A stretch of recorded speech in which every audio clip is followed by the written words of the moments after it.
दोस्तों, इस वर्ष 2023 में 10 नवंबर को धनतेरस है और धनतेरस पर कुछ ना कुछ खरीदने का प्रावधान है। चाहे आप धनिया ही क्यों ना खरीदें, लेकिन धनतेरस के दिन जो भी चीज़ खरीदते हैं उसमें दोस्तों 13 गुना बढ़ोतरी होता है। इसलिए इसे धनतेरस के दिन वाहन खरीदते हैं। बहुत सारे लोग गहने खरीदते हैं, सोना चांदी इत्यादि खरीदते हैं। तो इस वीडियो में आपको बताऊंगा धनतेरस से संबंधित संपूर्ण जानकारी बताया हूँ। धनतेरस पर सिर्फ आप 2 रुपए की ये एक चीज लेकर आए घर में, चमक जाएंगी किस्मत, धन बरसेगा जम करके। कहने का मतलब है कि धन की बारिश नहीं होगा, आपके घर में सभी मार्ग से इतना ज्यादा धन आना शुरू हो जाएगा कि आप कल्पना भी नहीं कर सकते। देखिए, धनतेरस पर भगवान धन्वंतरी की पूजा होती है। धन्वंतरी को आयुर्वेद का जन्मदाता और ज्ञाता माना जाता है। वीडियो ध्यान से देखना, तब आपको समझ में आएगा। और इस दिन हमें क्या खरीदना चाहिए, मैं आपको भी सिर्फ 2 रुपए का चीज। इस दिन बहुत सस्ती मात्र कुछ ऐसी चीज होती हैं जिसे खरीदने से रोग ये दोनों मिट जाते हैं। जातक को सुख और स्मृति की प्राप्ति होती है। आप अपने समर्थ अनुसार आज के वीडियो में बताए गए कुछ ऐसे सामग्री है जिसे आप खरीद सकते हैं।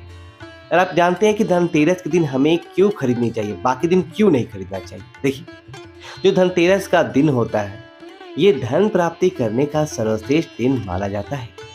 धनतेरस के दिन जो भी वस्तु खरीदते हैं उसमें 13 गुना ज्यादा प्रभाव पड़ जाता है। अच्छा तो हो जाता है। मान के चलिए, आप अपने धनतेरस के दिन जैसे कोई वाहन खरीदिए तो उस वाहन में कितना ज्यादा प्रभाव हो जाता है, 13 गुना ज्यादा प्रभाव बढ़ जाती है उस वाहन की। फिर कभी भी उस वाहन से आपको दुर्घटना नहीं होगी, किसी को नुकसान नहीं पहुंचती। कहने का मतलब है कि धनतेरस के दिन जो भी चीजों का खरीदारी करते हो उसमें आपको शुभ फल प्राप्त होता है। तो हमें धनतेरस के दिन क्या खरीदना चाहिए, तो आप अपने सामर्थ्य अनुसार धनतेरस के दिन आपके पास जितना पैसे हैं, आपके पास जो सामर्थ्य है, उनके अनुसार कुछ चीजों को खरीदारी कर सकते हैं, जो कि इस वीडियो में मैं आपको बताऊंगा। और आप वीडियो में बताए गए 5 में से कोई भी आप एक चीज खरीद लेती हैं, यकीनन मानिए माता लक्ष्मी आपके घर में आ जाएंगी, आपके जीवन में चली हर प्रकार की मुश्किल को दूर करेंगी। आप जानते हैं कि वास्तव में धनतेरस के दिन क्या खरीदारी करना चाहिए। मैं 5 चीजें बता रहा हूँ, आप में से जो भी घरों के आसपास में ये चीजें मिल जाए तो खरीद लेना, आपके सामर्थ्य अनुसार खरीद सकते हैं। अभी तक कमेंट बॉक्स में जय माता लक्ष्मी नहीं लिखे तो जय माता लक्ष्मी जरूर लिखना। और जो बहन अपने वीडियो को देख रहे हैं बहन लोग, आप जो कमेंट बॉक्स में हैप्पी धनतेरस भैया जरूर लिख देना। तो सर्वप्रथम जो है कमल का बीज, ध्यान से सुनना।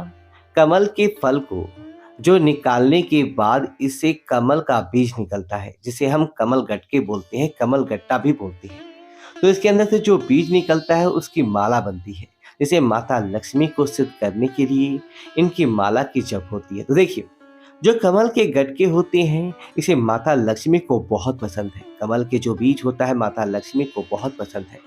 तो एक काम करना, धनतेरस के दिन धन्वंतरी महाराज को और माता लक्ष्मी को 5-5 आपको कमल के बीज समर्पित कर दे। और आपको प्रार्थना करना है कि हे माता लक्ष्मी, आप हमारी गरीबी मिटाए। धन्वंतरी माँ से प्रार्थना करना है कि हमारे घर में हमेशा निरोग रहे, निरोग काया की प्राप्ति हुई। हम आपसे आशीर्वाद की कामना करते। इस प्रकार की प्रार्थना करते हुए कमल के बीज इस दिन खरीद कर लाइए, माता लक्ष्मी तथा धन्वंतरी महाराज को समर्पित कर सकते हैं। आजीवन आप निरोग रहेंगे, आपके जीवन में धन का कमी नहीं होगा, क्योंकि इस समय में तभी दिव्य शक्तियां जागृत अवस्था में होती है धनतेरस के दिन। और आपके पुकार से माता लक्ष्मी और धनवंतरी प्रसाद के पास पहुंचता है। उसके बाद है औषधि। इस दिन औषधि क्यों नहीं खरीदना चाहिए, क्योंकि औषधि हमें निरोग काया प्रदान करती है, हमें जो निरोग रखने का काम करती है। तो ऐसा माना जाता है कि इस दिन धनतेरस के दिन, क्योंकि इस दिन धन्वंतरी महाराज जो है समुद्र मंथन से उत्पन्न हुए थे और अमृत का कलश लेकर उत्पन्न हुए थे। धन्वंतरी महाराज को, धन्वंतरी देवताओं को जो है देवताओं के वैद्य कहा जाता है, क्योंकि सर्वप्रथम सबसे बड़ा जो वैद्य धन्वंतरी महाराज है, ये देवताओं का वेद है। और ये हमारे लिए भी पूजनीय है, क्योंकि इनकी पूजा करते हैं, इनकी पूजा करने के कारण ही हमें वेद का ज्ञान प्राप्त होता है। तो इस दिन जो है तालावच, घोरवच या फिर जो है शंकरजय, ये सर्वावधि नाम की जो औषधि आती है, ये अपने घर में खरीद कर ला सकते हैं। ये घर में खरीद के आप अपने घर में लाते हैं और इसे स्थापित करते हैं। ये फिर धन्वंतरी महाराज को समर्पित करते हैं। तो जब तक ये औषधि आपके घर में रहेंगे तब तक आपके घर में बिल्कुल भी किसी को रोग नहीं आएगा।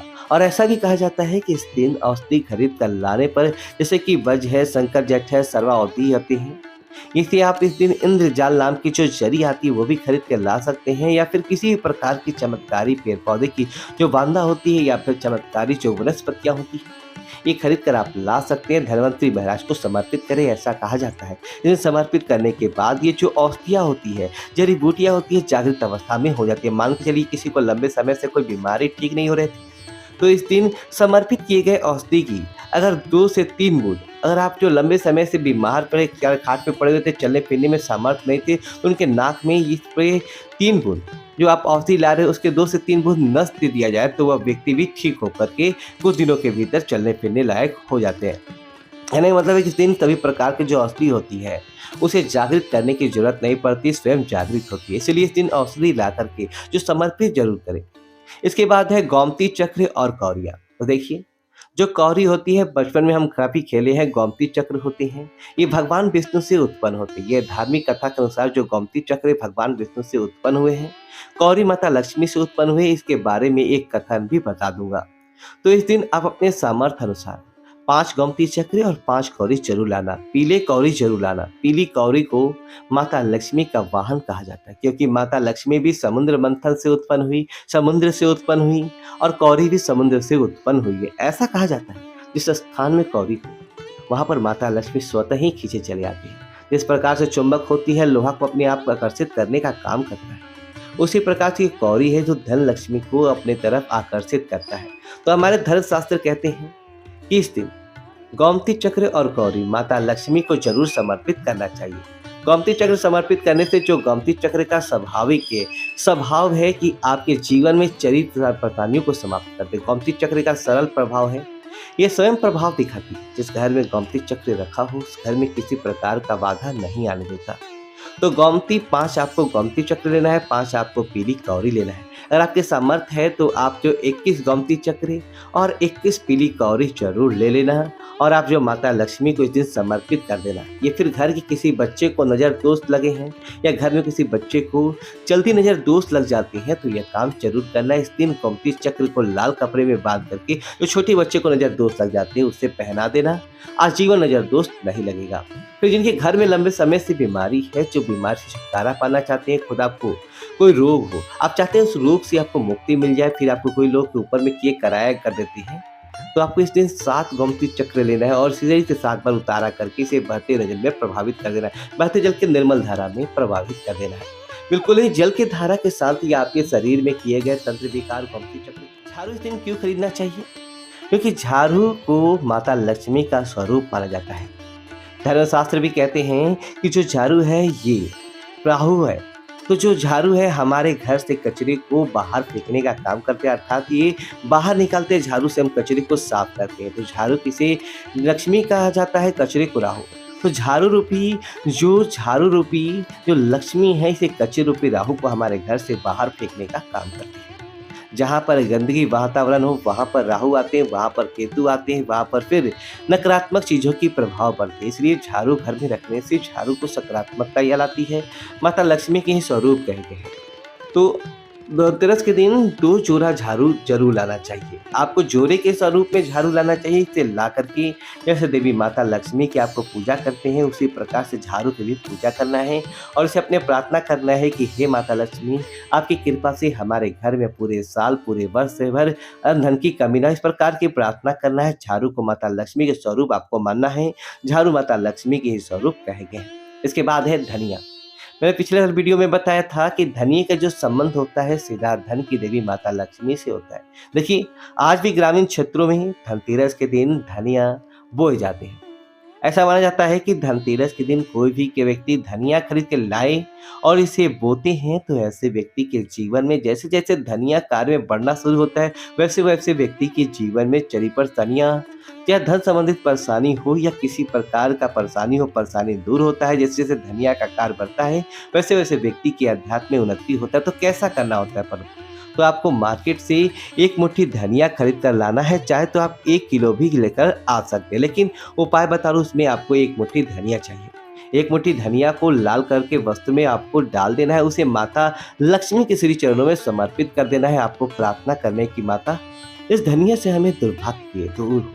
इस प्रकार की प्रार्थना करते हुए कुछ धनिया अपने घर के मसाले में डाल देना है पीस करके, और कुछ धनिया को आपको जो है ज़मीन में गाड़ देना है। जैसे-जैसे धनिया उगना शुरू होंगे, वैसे-वैसे आपके प्रगति होना शुरू हो जाती है।